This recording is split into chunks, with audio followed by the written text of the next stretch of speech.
Okay. I'm not going to jump into the suit against the governor just yet because we have a lot of groundwork to cover before we get there. Does anybody here know what the hell is going on out there? Or the reason for it? Political. Political. Control. Mass brainwashing for the destruction of the United States of America. It's not just the United States of America, sir. It is the world. The world, yeah. Yeah, has anybody watched anything by Catherine Austin Fitts lately? Yep. She nailed it dead on, okay? But I follow a man named David Martin who I think is just absolutely incredibly marvelous. I stumbled on him somebody sent, I never stumble on anything. People send me videos and if I, links, and then when I watch them, then I get onto it. I don't surf myself. David Martin asked a question on one of his butterfly segments. That's what he does every Monday, a butterfly segment. And I thought it was really fascinating because we really have no idea who's behind all this. I mean, we can think big pharma, we can think the money, we can think anything. But he asked a question that really made me think. He was talking about commitment, number one. He said most people have absolutely no commitment about anything, and I believe that commitment is one of the essentials that we really need to have. And so if you're not committed to something, then your energy isn't going in the right place. And I don't know what happens to you, because I happen to be committed to a number of things. But David Martin asked the question, in the time that you know of on this earth, and some of us have been here longer than others, who would you say the three most influential and important people, not just in the United States, but in the world would be? If you were asked to name three of them, who would you name? Throw them out. George, Who? Gates. What did you say? Mother Teresa. And who'd you say? George Soros and Bill Gates. The Pope? There have been a number of popes in my lifetime. What about Jesus? I don't think he's been here walking that we could see him. We're talking about, Oh, recently? yeah, Recent times? in your lifetime. Oh, okay. I thought immediately Mahatma Gandhi, MLK, Martin Luther King, and Muhammad Ali. That's who I thought of because I only think about peace. And I wasn't even close. The three he named were Harry Dexter White. We all know him, right? Neither did I. Henry Morgenthau Jr. and John Maynard Keynes. Have I hit anybody yet? We all know Keynes, don't we? We're living in Keynesian economics, which means the more you spend, the richer you get. The more debt you spend, the richer, the better. It's hard for me to say because it's so stupid. It doesn't make any sense whatsoever. The first one, Harry Dexter White, was one of the men who organized the Bretton Woods meeting. Henry Morgenthau was his friend, and the Morgenthau itself says, boing, banking, right? So those two were responsible for the World Monetary Fund and the IMF and the World Bank. So those, and of course it runs on Keynesian economics. So those have had the most impact on the world of any men in my lifetime. Now that's kind of terrifying, isn't it? So if they've had the most impact, we can kind of guess who's behind this latest, whatever the hell it is. It's not. I don't believe in the pandemic, but I really believe Catherine Austin Fitts nailed it in her last interview about a debt entrapment. That this is the last battle. We either win this by the end of the year, this battle, or we're slaves. Nothing but slaves. We've been taken over. And it's not just us. It's not here in Texas. It's not here in the United States. It's in the world. We have increasingly seen the difference, the middle class shrink to almost nothing. So we have the imperial what, 1%, and the rest of us. And they hold all the resources. And they've gotten them by running the world, the IMF and the World Bank. And we get to live on debt money. So I've always been curious about, for a long time, I held the belief that they've accomplished this because of emergency war powers. I always go back to the 1863 Lincoln's General Order, Reconstruction Acts, that sort of thing. I took a course that Hillsdale College offers. That's the most incredible course I've ever taken in my life. And I'm fairly well educated. This course was just mind-blowing to me. And it's called Constitution 101. So when I came to the 6th and 7th chapters of Constitution 101, I was just appalled and blown away because I had no idea. I always knew something was wrong, and I've tracked it and traced it, but I've always tracked it through war powers. And it never occurred to me that it wasn't war powers that took our way of life and our government. It was agencies. Agencies. So the Declaration of Independence says that we have unalienable rights bestowed by us on our Creator, and to protect those rights, we institute governments among men. And when those governments don't do what they were set up to do, which we get delegated power to them to protect our rights. Well, when they don't do what they are supposed to do, we are supposed to either alter them or abolish them. Is there anything here worth keeping? So it's up to the people to abolish this thing that's been laid upon us that oppresses us and does not protect, not only doesn't protect our rights, it thinks we have no rights. So the Constitution, of course, led me to come to this conclusion. I no longer think Lincoln was the really bad man I had led him to believe. I believe he was committed to the principle that the colonies got together and became united, and without that union, we had nothing here. And we couldn't enforce any of the Constitution or any of those rights.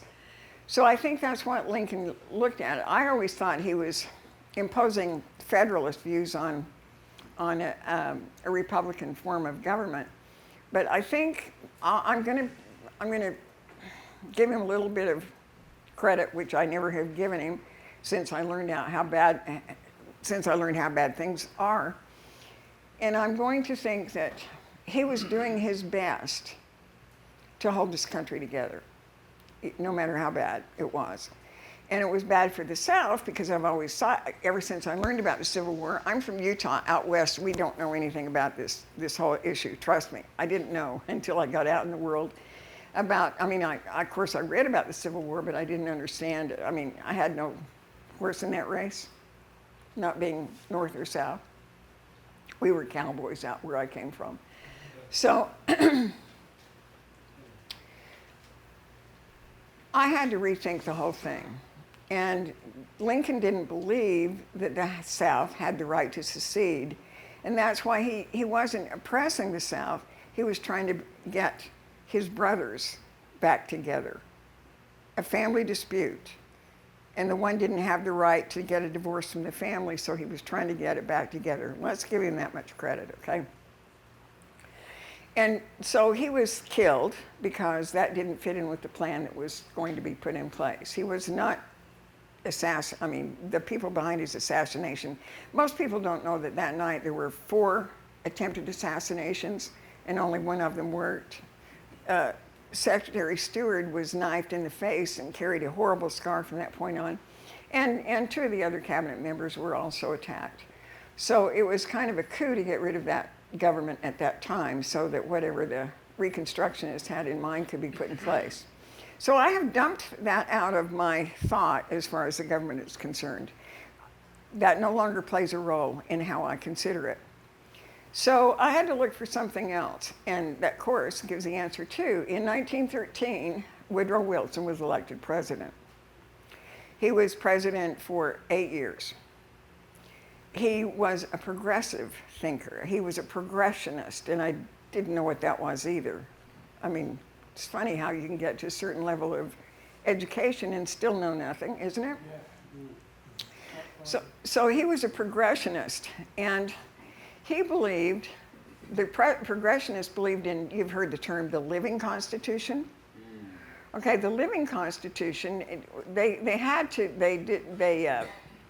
downgraded or disparaged the actual constitution because it was too restrictive on government, and especially on the government that they wanted to put in place.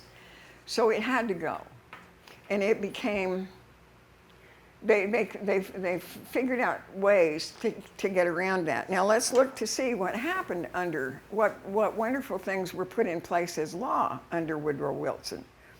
1913, that ring any bells for y'all? I mean, was that a very good year for some? He passed the Revenue Act, which the United States up to that point was based, the income of the United States to pay the United States government up to that point was gathered from tariffs at the ports. That's what supported the government. The people that wanted to do business here had to pay tariffs at the port. And he lowered the tariffs and put in place a federal income tax law. And that's, so under Woodrow, we have the Federal Reserve Act, the 17th Amendment, which got rid of the states, committed the electors only to one of the major parties, the one that got the most votes. And that's a presidential election, and that is so anti-constitutional, it's unbelievable. The 18th Amendment, which was prohibition, and the 19th Amendment, which was the right to vote.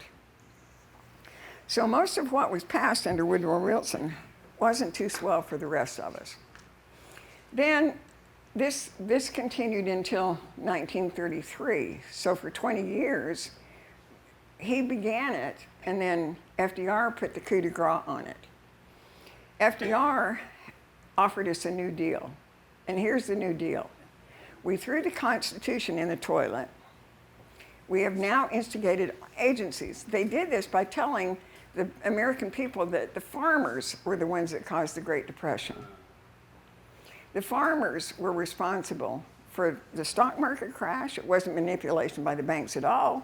It was because farmers had overproduced and glutted the markets, and that eventually brought the economy down.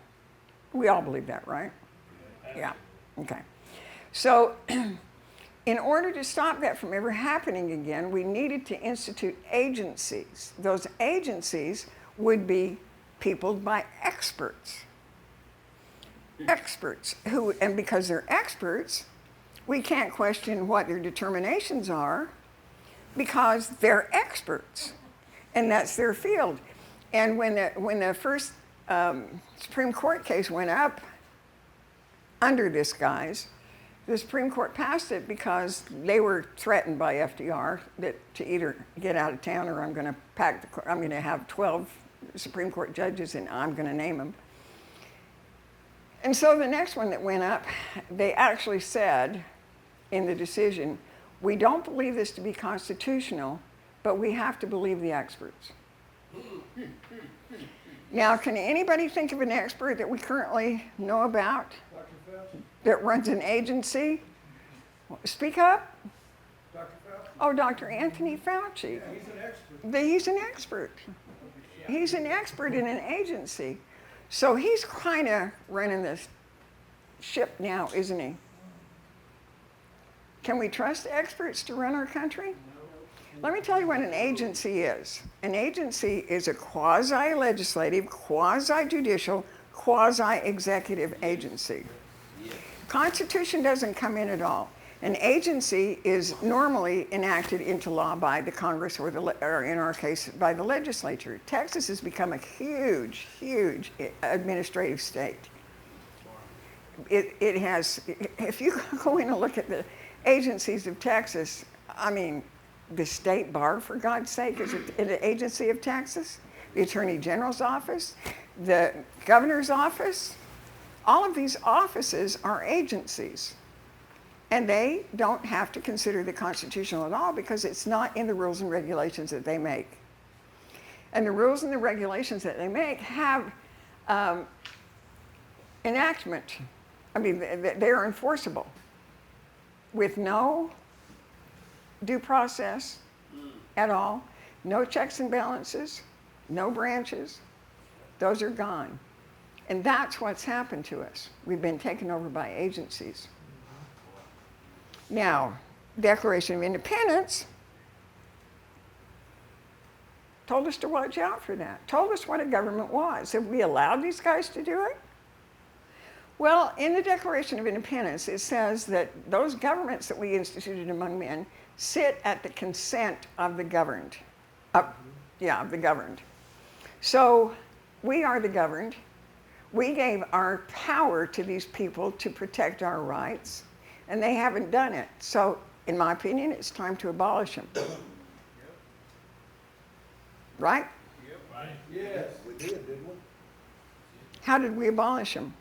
In 2008, we repealed the joint resolution to annex. That's been repealed. Let's see, that got rid of the CIA, the FBI, the IRS, all of these offices. It got rid of all those agencies, and I missed that. The United States was out of Texas, period. Well, you did, but the world didn't. The Republic of Texas. Well, you did, but that had no effect on the general population. Sorry about that, but it didn't, okay? So those agencies are still functioning. And that all the alphabet agencies that came out of that run our lives, that spend our money. Disrespect our president. No, they are the government. They don't disrespect your government. They are the government. And we didn't say we don't consent. That is our line. We don't consent to anything that's under the Declaration of Independence, because we believe that the government still has to be held in or bound by the Constitution. So somebody better readjust their thinking here. Us, and allow them to do this to us or them, and we need to throw them out. The throwing them out could be a problem, but not really. God has given us a solution. So everybody that wants to have any, don't ever talk about the Constitution again, only go to the Declaration of Independence. Do you have constitutional rights? No. What's the Constitution for? To keep the government in the corral, right? So it's not our document. There's attached a Bill of Rights to the Constitution that tells them the things they can't do to us, and we can uphold that. We can, but you know, even I had a friend who his place was robbed. He had a lot of cash on it. They stole $1 million in cash. They didn't have a search warrant. They didn't have an affidavit of probable cause. They didn't have any of these things that are protected by that Bill of Rights. They were totally outside that, and we just can't seem to make the courts understand that that's important. Well, that's where we are. We have absolutely nothing. So, we come here to this COVID business. Who believes in the pandemic? I don't, but what happens when you try to go to a store now? What kind of thing is this? I'm 80 years old. This is absolute insanity to me. I've been always, as a kid, I was able to go out and get on my bicycle and ride anywhere and any place I wanted to and never bothered by anybody. Try that now. It's insanity. But most of the people put up with it. So we are a very few. We're in the minority here, and we have no say in it. And when it first started, I started saying bad things about these people that were wearing masks and whatnot.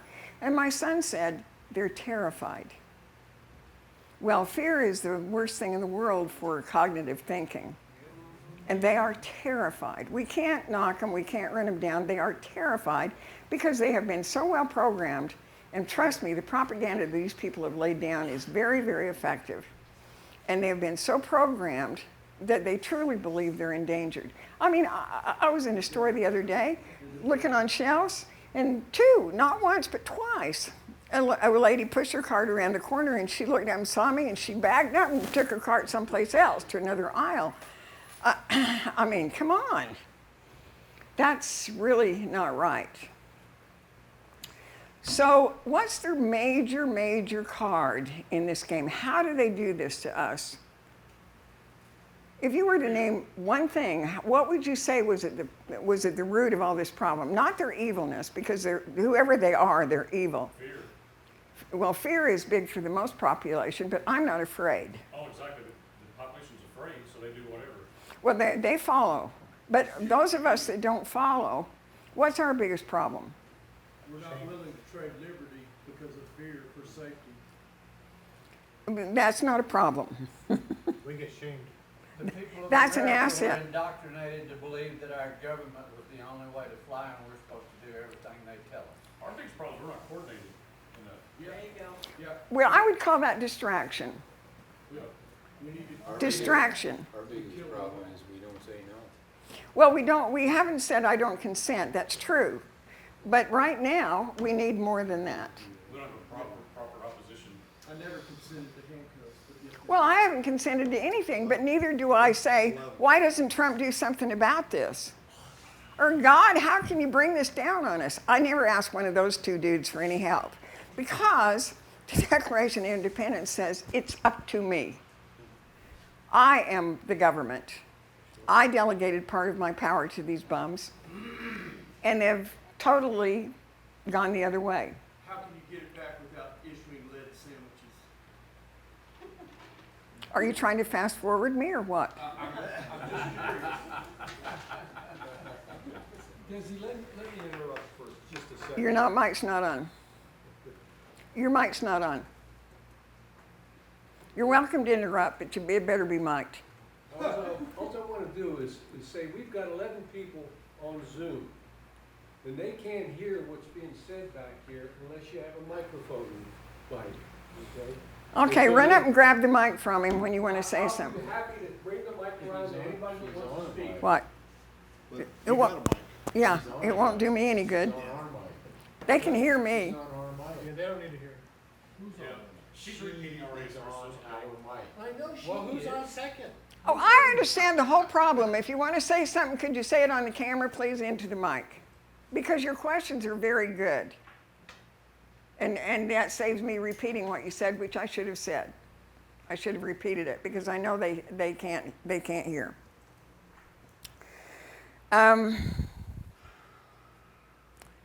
Distraction. There's lots of them.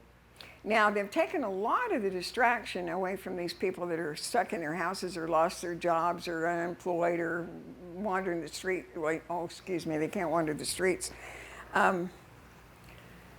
We seem to be distracted by everything that comes along.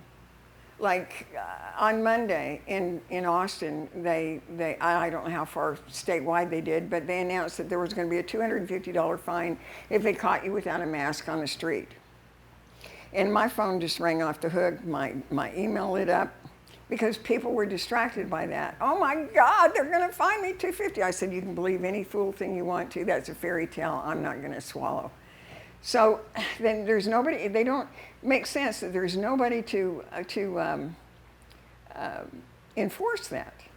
And there's no law in the books that they can. So it's just a scare tactic, but it's very, very effective.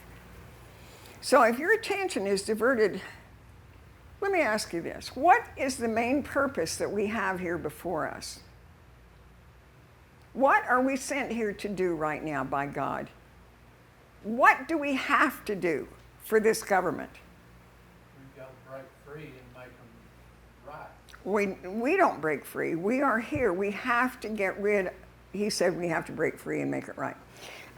We have to. We have to get rid of the agencies. And we can't expect those people that are wearing masks out there to help us because they're wandering in the wilderness. Well, it's true. I know it's true. It's absurd that you have to point it out. Call me absurd. Okay, so I tried to do my bit. I sued Governor Abbott after about a month. Well, I sued him on June 8th. I sued Governor Abbott in federal court along with Sarah Eckhart, who is the county judge of Travis County, and our illustrious Mayor Steve Adler, who never saw a law that he didn't want to be on top of or king of. I mean, he is unbelievable. The legislature, every time it sits, and it's twice a year, every other year, the legislature, the first thing it does when it sits in most sessions is it deals with Steve Adler and all the wrongful laws that he's put on the books. It has to continually say, Austin, you don't have the power to implement that law. I mean, so that's what he does. He's a little king of the laws, king of torts, whatever you want to call him. So I sued those three for racketeering. Racketeering, meaning there's an enterprise for personal gain that gets together and preys on other people and does them harm. Also, I sued them for Section 802 of the Patriot Act, which is domestic terrorism. I consider what they did domestic terrorism because they went on media, they used the wires and any source available to terrorize the people. I think they've been pretty effective there, don't you think? Yeah. So I think they're pretty guilty of domestic terrorism. And when I sued, I was making a point, and I really had it figured that I could last longer than I did, which is about less than 20 days, because Judge Lee Yackel, the federal judge, I sued these other two besides the governor. Steve Paxton, who is the Office of the Attorney General, of course, represented Abbott. These guys don't even know that they're sued because they have people around them that take care of their stuff. So Steve Paxton put in a motion to dismiss, and the judge granted it immediately. In its entire, that's my phone, and I'm not going to reach down and turn it off. Sorry. Steve Paxton put in a thing, and the judge immediately threw my case out. He really can't do that, I don't believe. I have the right to amend. If I didn't state a claim, I have many rights. But they decide, it's like, let's just flick that fly off the countertop. And that's how much they think about all of us. It's not over because I have many, many steps to go over now. And I have actually legal people that are helping me now, not that I'm a stranger to the legal world. So it will still go on, but the thing they use is 11th Amendment immunity. And I was in such a fervor to get a suit filed against him. I thought maybe it'd slow him down just a little bit, but they don't care. 11th Amendment immunity is the 11th Amendment to the Constitution, and it says that people in other states can't sue a state government. That's how it started out. So somebody in Oklahoma couldn't sue the government of Texas. Then they have changed it through the years. They change all of this stuff to say somebody in the state can't sue the state. They have immunity under, and I say I didn't sue the state, but they say because the governor is an employee of the state, then I sue the state. So that's how they deal with that particular problem. And as far as I'm concerned, there is no getting around the 11th Amendment immunity. So I put in an initial thing saying they didn't have any oaths, and then I amended my, and that's the day I put that in. That's when Judge Yackel gavelled it out. But then I realized he did that before my time was up to put in the objection to the motion to dismiss. I have 21 days, which was today? Was today? The 11th? Which is the 11th. So I did an amended objection to the motion to dismiss, which I'm still within my time, and mailed that yesterday. So I'm within the time to do that. So I'm going to, but he dismissed the suit in its entirety. And the only reason I knew that is because I looked it up on Pacer to see why these other two hadn't answered. I still have two parties to the suit who were served, and the service is on record, and they have never answered. I can see it now. Lee Yankel, the federal judge, sees, or maybe somebody called him first, but I'm going to let Lee make the first call, calls Paxton and says, some wacko is trying to sue the governor. And Paxton says, okay, I'll take care of it. So he puts in the motion to dismiss based on everything is 11th Amendment immunity. He's got it for this, he's got it for that, he's got it for everything. So all of my claims are set aside for 11th Amendment immunity. So, okay. Then the other two don't put any answers in because they know the whole suit is going to go away. I kind of think that's somehow not kosher because we still have two remaining defendants, so that will be argued out in the months to come, the things back and forth. This is going to be a slog, but I intend to stay in there with my little teeny slingshot and give the giant just as big a whack as I can possibly give him. But we all need help in this fight to slay the giant. Agreed? Yep. I mean, as long as I'm allowed to stand there like this little teeny thing and they can flick me off with a fly swatter, there wasn't any merit in my making that stand. And I won't go away that easily, I promise you. But we need to attack this from other directions. I didn't ever think this is going to be overturned by a lawsuit because they hold too much power, and they hold too much power in the courts. The courts are administrative agencies. Think about that. So we have no place to go for redress in this country. And I, for one, want it changed. So I'm listening to Catherine Austin Fitts talk about what she believes this to be, which is a total takeover by the money people. She says this scheme came out of, well, they showed it in Davos. I mean, you can look on their sheet on the web and see their plan. I mean, it tells exactly what they intend to do. But Davos was last 19. It was due to a meeting in Jackson Hole, Wyoming, in I think November of 2019, they came out with this plan. And when they said that everybody had to shelter in place, why could they possibly get away with that? Why would you be sheltering in place and wearing a mask? Is it for health reasons? But this is a medical problem, right? No? Control problem. Somebody called and told me a joke last night. They said, the guy goes to the doctor and he says to the doctor, this COVID virus thing, how long is it going to last? And the doctor said, I have no idea. I'm a doctor, not a politician.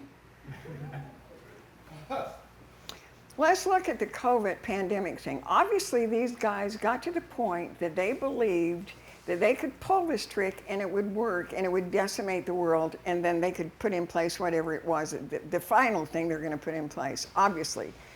In other words, this is the last battle. And they had enough confidence, whoever they are, and I have no idea who they are, let's just call them the evil ones. They felt confident that this was the time to do this. Enough people had believed the propaganda. CIA started vetting textbooks in 1942. You can imagine how that goes. And the victor rewrites the history. As we can see now, what good did it do for Bobby Lee to go into battle? I mean, let's show you how we feel about Bobby Lee. And what was his horse's name? Nobody knows. You're in the South and you don't know the name of Bobby Lee's horse, and I forgot it. He had several horses. That one he's always on, he's shown. Anyway, you can see how history is beginning to rewrite itself by the riots and the things they tear down. We can't allow this. But however, you look back through history, and the victor in every war is the one who gets the loser is the one whose history goes away, and the victor gets to rewrite the history. We can't allow history to be rewritten. I mean, it's a thing of the past. It's there. That's why I love it. My son watches all these. He's a history. He has a PhD in history, and he watches all this stuff all the time. And he watches the archaeological digs and the things they've discovered, and that wonderful thing like rolling back the oceans, which I think is fantastic. So history is history. And so everything he knows, they're going to change and make it a different thing. Well, remember the Nuremberg trials? Does anybody know that there was an act that came out of that called the Nuremberg Act? When they had the doctors' trials at Nuremberg, and they showed all the things that Mengele and his pals had done to all of these concentration camp, slaves, they passed the Nuremberg Act. They implemented the Nuremberg Act, and it says that never again can anybody be engaged in a medical experiment without full knowledge and consent. Are you in the middle of a medical experiment? Yeah, you got that right. Nobody ever in the history of time has quarantined healthy people. Never.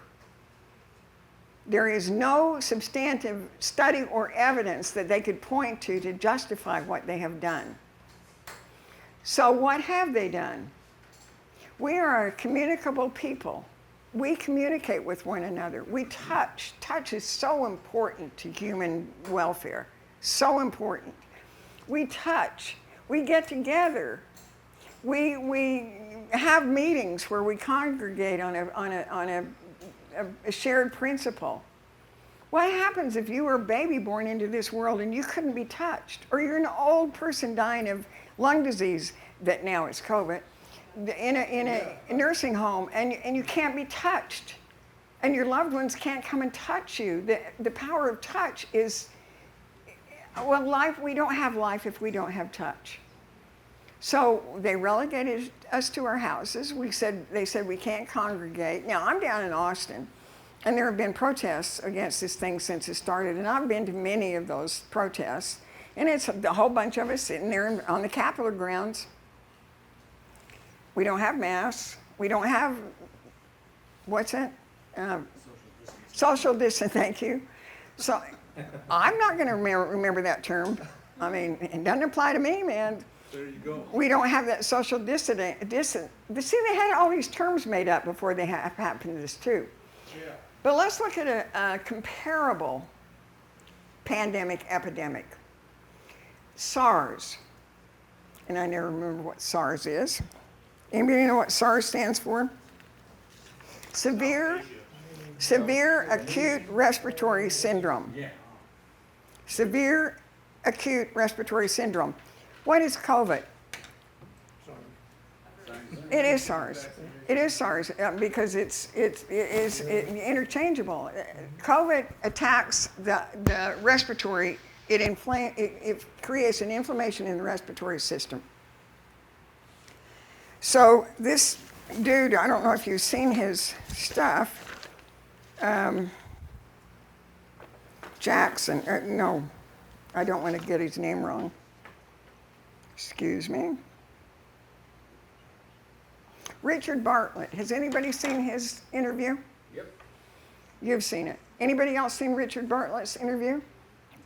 Well, he was on with a gal. I'm sorry, ma'am. I don't remember the name of your show. He was on with a gal in Dallas recently. And he's a doctor. And he's not just a doctor from Midland. He's a doctor that's been around the world. He has mucho credibility and credentials. And he's a physician. And he said that when his people started to come in to him exhibiting signs of COVID, that he could see right away that it was a respiratory inflammation. respiratory inflammation. Let me see, that's akin to asthma. So he gave them, he prescribed for them a steroid that they use in asthma, and he hasn't put it in a nebulizer because that's the best delivery. And that stuff is all in your sinuses. If it comes your way and you clean your sinuses out with a neti pot, you're pretty well on your way to getting rid of any coronavirus. But he puts them on a nebulizer, and he said to a man, 100%, they all report back to him that they felt better as soon as that first mist hit their nose. Okay? And then they immediately feel better after they're through their first treatment, and they're all better within a matter of days. It's gone. Now, these people are telling us there's no cure for, I don't know if you want to talk about the virus, coronavirus, or COVID, the disease, but there's no cure for that. Yet, Fauci got a patent on the coronavirus in 2003. Now, seems like that was a few years ago, and that he's been diligently handing out, because he's the expert and head of the agency, all this money to have research into all these problems. Why aren't they solved? Don't want to be. They're using this for something. Again, we have no idea what the end game is here, but we cannot afford to let them go. Okay. So I got an email this morning from a guy that heard me on a show, and we've been writing back and forth, and he told me, oh, first of all, let's see what Dr. Bartlett said. He said that Taiwan, he said they couldn't social distance. They couldn't shelter in place or social distance if their life depended on it. They have 24 million people in Taiwan. And it's 5% the size of Texas. So you could fit them all in what? Brownsville, Galveston. We got 24 million people living in this little teeny itty bitty space. Guess how many deaths they've had so far? 0. 7. Japan, 123 million people. They've had 1,000 deaths. This email that I got from this fellow this morning said that he lived in Taiwan in 2003, during the 2002-2003 SARS epidemic. And that was just as deadly as this one is. You know, when they give these figures, 42,000 more cases today, it's increasing. The Texas Health and Human Services, about a week and a half ago, put out a new way to count the coronavirus COVID. Excuse me, I'm going to turn my phone off.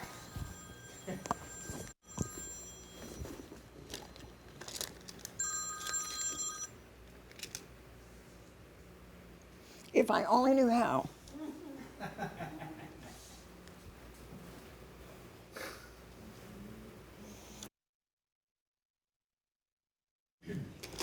Script.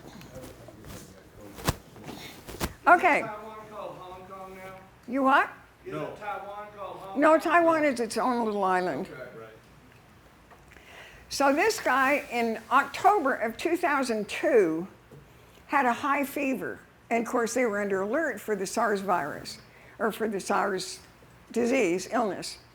And so he went to the Taiwan University Hospital to be tested. They pulled blood from his arm. They put it in a machine that tested it, and within 30 minutes he was in and out of that hospital because that machine could isolate that virus, and he didn't have it. Now, they had that test in 2002, and he said he believed the machine to be Japanese technology. So there has been a test for this sucker, an accurate test, where they can actually see if you've got that in it's active or not. So 30 minutes he was in and out, and he didn't have the SARS. What's going on here? Are we in the fourth world country that we can't have those machines here? Why do we have a nose thing the test is absolutely unreliable? So that Texas Human Health and Services decided that we had to go along with this increase, this surge that Fauci tells us we have to have, the expert. And so they put out the guidelines for the new way to calculate COVID. And here's the deal. If you live in Texas and you have a fever or a cough or a headache, you are to be classed as COVID. You are COVID class. It counts. And we think you may run across other people, so we're going to times that. I think you have 15 friends. So that doesn't classify as one COVID case. That classifies as 16 COVID cases. Also, the instructions were, no matter what the illnesses people die of, they are to be considered and written down as dying from not with COVID, but from COVID. That's what the Texas Human Health and Services did probably 10 days ago. So all the figures that they're dragging up here are absolutely skewed. We can't trust anything these people say. Oh, and that comes from agencies.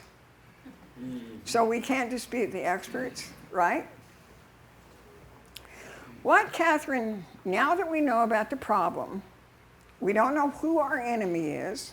We can't call them by name. We don't know where to find them, but they are out there.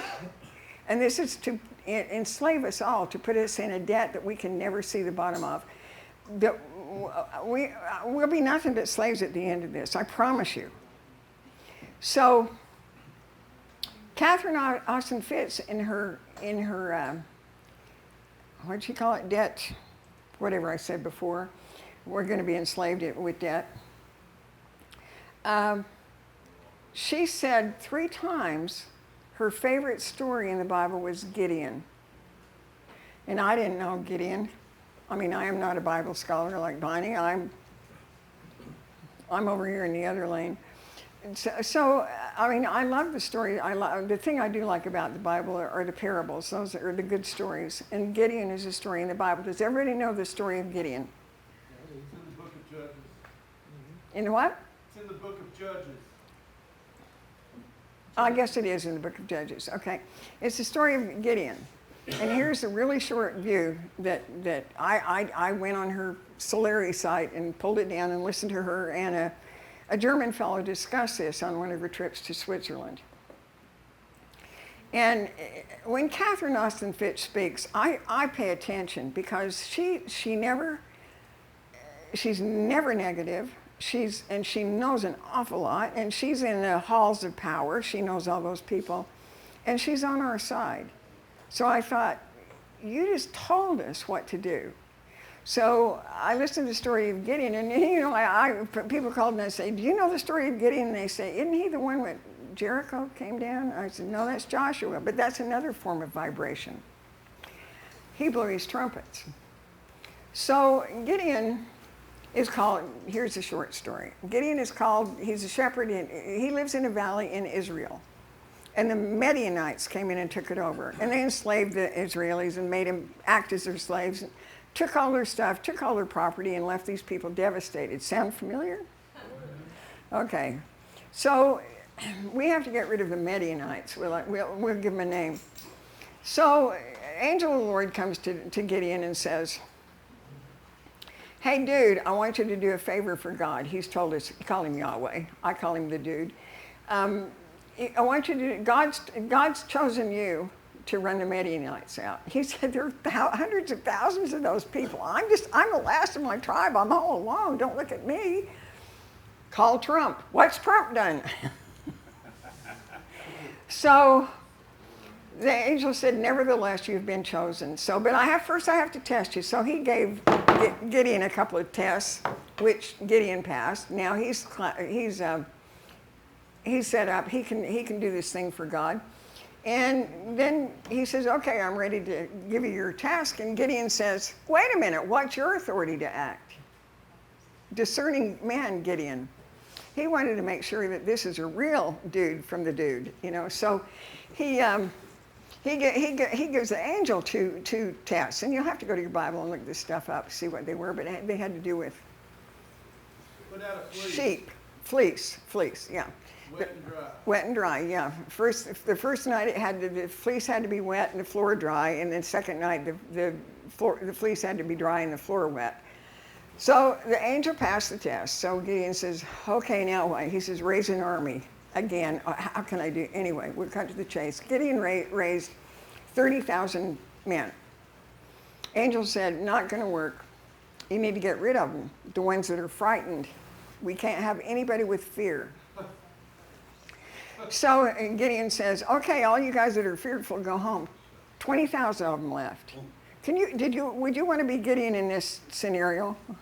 I mean, I'd have dug a hole and put my head in it, really. So you got 10,000 left. And he said, can I still do this? He said, yeah, but you got too many men. Yep. He said, they're not afraid, but they don't have the skills we need. Not only can you not be afraid, but you have to have some expertise. So Gideon says, okay, so he gave them a test. They had to go down to the river and take a drink. And those that dipped in with the flask and drank from the flask, they're punted. The ones that lay down on their bellies and either drank from their palm or licked the water were kept. Now we're down to 300. So we got 300 men against the hundreds of thousands or however many Midianites. So Gideon, the angel told him what to do, and he gave him the weapons Gideon and his men needed: ram's horns and drums. The Midianites had shields and swords. Had swords and knives. So Gideon took his men down the banks of the valley in the middle of the night, 2, 3 o'clock in the morning, screaming, yelling, blowing their horns, beating their drums. And the Midianites woke up in a state of disarray and killed each other. They turned on each other and killed each other. And the ones that didn't die, they packed up their tents and left the valley. So Gideon had accomplished what he was set out to do. But this is the mark of Gideon. At that point, the guy said, okay, Gideon, you ran the Midianites off, and we want you to be our king. And he says, there is but one king. So Gideon said no, because he had to let them know that that was the act of God, not of man. So I finally got the picture of what Catherine was talking about. And Strom, my driver that brought me here, was sitting there talking with some people at the table, and they kept talking about resonance, but they were talking about 432 resonance. So resonance is the thing that we have to have. We have to have a frequency. And when Catherine tells a story, either on the interview or when she's telling a story, she said magnetic resonance. We are nothing but magnets and electricity. That's all we are. So I started looking up who's used this tactic. Well, how about Santa Anna at Goliad? Isn't that the same thing they did? Attacked in the middle of the night, got the troops all, they took them over. They had rifles though. They cheated. But they made noise, I'm sure. So I look during the Civil War, the most feared thing that the Northerners had to fight was the battle cry, the rebel battle cry. When those rebels went into battle, they screamed their cry at the top of their lungs. And it so frightened the Northerners, they were almost frozen. It was so fearsome. I looked at the Zulus, fierce warriors. I looked at the Maoris. The Zulus beat on their shields until the resonance is where they want it. Then they do a song of some sort. Then they beat on their shields, and then they attack with a cry. And it is bone-chilling and disconcerting. The Maori, you've seen the Maoris, the things they stick their tongue, they have their own Maori dance, but it involves percussion. Now, most of you know that I came back to this country because I was in a theater in Berlin, and Michael Moore came out and was talking to the audience about his film, and he stopped and he said, I'm speaking to one person in this audience. I have a message for you. You have to go back. You have to march in the parade. You have to beat your drum You have to blow your horn. That's what he said to me. One person can make a difference. And I'm looking at all these percussion instruments and I'm thinking, it's now. What we have to do is raise our frequency. This is a spiritual battle. We can never, in my lifetime or yours or your grandkids' lifetime, educate the majority of the Americans that we would need to throw these agencies out. We don't have enough I don't consent in us. But if we can get, Gideon had 300. I want 3%. That's all we need. 3% to be committed and not distracted, committed to raising the frequency. I don't want you to think about killing anybody or doing any of that thing. I want you to be committed to raising your frequency level. What I think that consists of is every day when you get up, you say, today's the day that I raise my energy higher. And you can do that. And then when we get enough energy, we're going to have the 100 monkey principle. It's going to be around the world.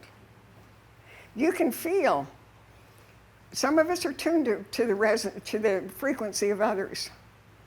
We can actually know what they think, call them to arms at any time. I thought I needed a driver. Phone rings, Strom says, what can I do? Can I drive you anywhere? Kind of freaky. Not really. So I went to one of these rallies, en masse, and said, what's the best way for me? I mean, Alex Jones ignores me. That would be a good message, even though, I mean, he has good people on too. It would be in front of 1 million people. I mean, millions of people, but I don't have that option. So I asked, what could I do to get the message out? And they all said, do a GoFundMe. So I have done a GoFundMe, not to make millions of dollars, but to raise the frequency of the people. When they push the button and commit $1, $5, $10, I don't care to me. They have generated energy to me, which makes me stronger, but it also makes them stronger. I believe that when we get the resonancy to the right frequency, those agencies are going to crumble. That's what I was told to come here and tell you. We have to march in the parade. We have to blow the horn. We have to beat the drum. That's what I came to say. Oh, my GoFundMe is Take a Stand for Liberty with Dessie. Yes. So, just out of curiosity. Mike? Sorry? Mike? If that's not your name, that's the instrument. There we go. Force Boss. How many people does it take to bring a class action suit against them? And we're not going to get anywhere in the courts. I don't think you understood that. No, I do, but what I'm saying is if you kick it up a level and there's enough people, you're saying raise the frequency, how about we raise the numbers as well? If you bring a class action suit, there's more accountability. Has to be shown, I think. Well, Just a question. I don't think we'll ever get there waiting for suits in courts because they can be stalled, they can be set aside. It would be overwhelming, it would get a message over, but it's not going to I don't think God's energy needs to be put in a court. I mean, have you been to court lately? My God doesn't need to swim in a sewer. He's, got rivers. So I can tell you what, this David Martin, when he first came out about the coronavirus, he's very, very impressive. And he said everybody needs to protest, everybody needs to write letters, everybody needs to say something. And he just didn't say that. He put up letters that were so impressive. I just copied them and put them in my lawsuit. They were so impressive. And all people had to do was dial them down and put the official's name on it and send it to their officials. That was very effective. I would rather see people inundate them with that kind of a message. than the other thing. I would rather say people, okay, dude, you can keep this medical experiment being, but if you lose this war, you're going to be in a Nuremberg trial of your own. They cannot do that to us. They can't. The loser in a battle gets to go to trial and be called a war criminal. That's the price of losing. We're not war criminals. We can't be considered the losers.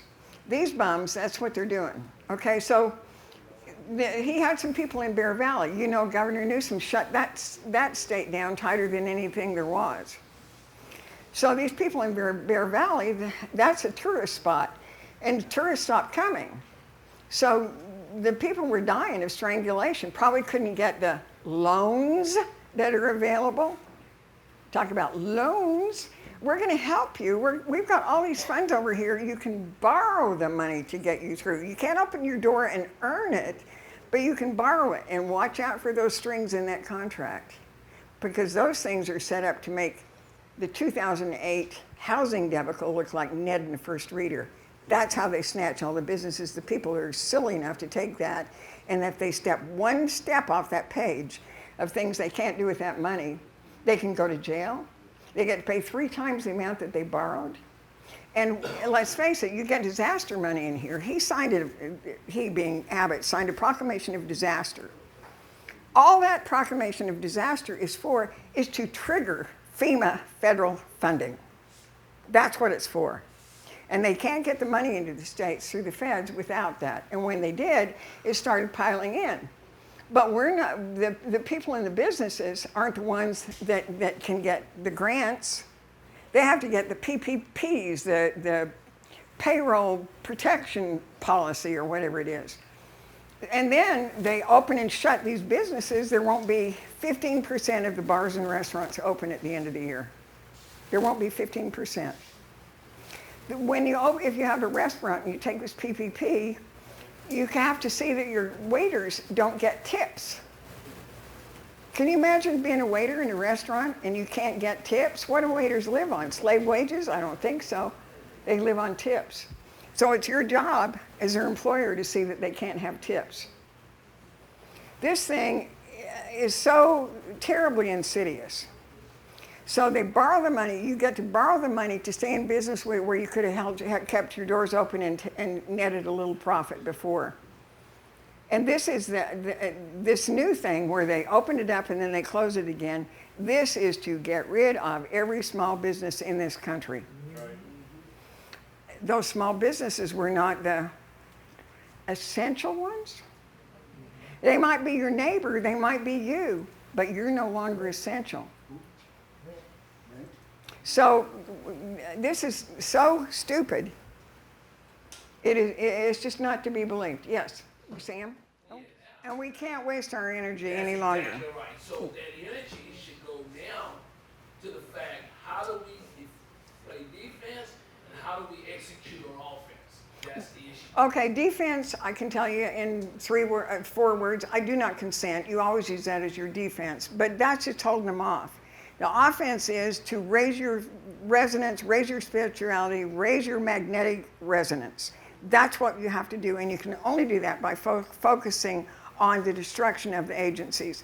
Think of it as Jericho. We're going to wake up one morning and all the agencies will be gone. I believe that. And it's the only solution we have. We cannot educate the people. We need 3% of the energy plugged into this. You've seen the Matrix. He goes and plugs himself into the energy. Well, I want you to plug yourself into an energy, but I want that battery at the top to be God. I want the energy of the people of this country to concentrate on this, only getting rid of this evil. And I know we can do it. I don't think we can do it. I know we can do it. So let me ask you something. My dad was ex-Marine Marine. I have uncles Marines and stuff. And one thing my dad would tell me, 2 things they used to go after is what they needed the most. They would defend, weaken their defense and their execution of offense. And that was the food trucks and the ammunition trucks. So I have to ask the question, those agencies, somebody's paying them.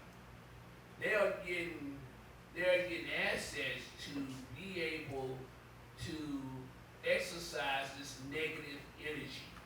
How much do you think Fauci gets every year just to run that agency? Oh, I know they make it. And how many people does he control with grants for medical research? Yes, yes. And how many people has he ruined when they've tried to out him? He ruined Judy Mikovits. He ruined her life. She owned 4 houses with her husband, and when he got through, they were in bankruptcy court. Well, I issued, I made a point of the guy had to go to criminal court, and when we showed up, we filed paperwork, but it's after. But I listen to you talk about what you do in courts, and what you do, Sam, is only energy. I know, but here's what has happened though. I've had situations where we shows up in court. I said, we're gonna have a court reporter. They look at each other, the 2 bailiffs. Well, we ain't got no judge. I said, you got a visiting judge? I said, okay, this is how y'all run court. Court's open, but there's no judge. This is what y'all do with taxpayers' dollars. I'm fussing them. And then another DA comes, well, okay. Then another DA comes, okay, if he agreed to $280 in 6 months of anger management, what would he take? He didn't know. I said, no, that's an admission of guilt. He said he didn't do it. His girlfriend said he didn't do it. The other DA says, okay, how about we dismiss it today? I said, now you're talking. Before I could hit the streets, he took phone numbers. Dismissed. But what was the solution? Why didn't the judge show up? We was in the court. Why didn't the judge show up? Because you put something in the court that he couldn't show his face. He said what? You filed something in the court where he couldn't show his face. Yes. And Okay, it was on record. but you put your energy down on a piece of paper. Your work, the dude didn't show up. But this is on a massive scale. We can't look to examples anymore. We have to concentrate on this stuff. The question about the suits was, I wanted to finish the Big Bear story. So the people at Big Bear took the documents off of David Martin's website, filled in the people's name they thought would be in charge of this, sent it to that organization or agency that overlooked this thing in California, and 3 days later, Big Bear was open for tourism as usual in a state that was totally closed down. So yeah, you can go to David Martin's site and download those letters. I mean, I could never perfect on them. They're beautiful things. Or I had a call on the way up. He said, what about a recall? And I didn't know you could recall in Texas. Now, since we want to get rid of the bums, and that technically is a recall, we can do it as well as by resolution or frequency. You check your local people that are in charge of you, like Travis County judge, the one I sued. No paperwork, no authority. Not one of these people in Texas that I have ever researched has an Article 6, Section 1 oath, which is mandated in the Constitution of the United States. They have no authority to sit. They sit de facto. Don't let them. You can, if you want to do paperwork, send a letter to these people and tell them that you're going to have them recalled because they're impersonating officers. They have many, many flaws, but it has to be on a large level. I've been fighting the oath issue for 20 years. That's why the judge threw the thing out so quickly, because I answered with the fact that I'm not dealing with officials here. I'm dealing with people who don't have any oath of office. I'm dealing with people off the street. The governor, the Sarah Eckhart, and whatever his name is. So that's why he threw it out so quickly. I mean, because I put that in the form of an affidavit, and I told the truth, and it was. So again, the fight is on over that issue. But if you want to help, if you fill out a letter and send it to, you look up your credentials, and all you have to do is on the local people, just print down there or look on that website under the Texas counties, just put in bonds and oaths in Texas, and that the booklet will come up on what is required. But what is not in that booklet is the Article 6, Section 3 oath. Read your big Constitution, look at it and see the oath that's required. And then you send a letter to these dudes, I'll help construct it if you want, that says, get out. We don't allow de facto here. I don't consent to you sitting without an oath. They don't get our power without doing those oaths. They don't get their delegated power without filling out those oaths. And they've taken money and get pensions when they haven't filled out those oaths to us. They have no liability to us at all. It's negligence. Sarah Eckert can teach. It's dereliction of duty. What? Sarah Eckert can teach how to flip a coin, right? I bet she wishes that had never been recorded. So it is dereliction of duty, plain and simple. Their duty is to us to protect us and our rights, and it is dereliction of duty on all fronts. But again, that dereliction of duty, think about it. These people are trying to steal from me. They're trying to take our money. They're trying to put us in a... Send your thoughts up, man. Get those vibrations lifted and get them going. We only need 3%. Repeat your GoFundMe thing. Take a stand for liberty with Dessie.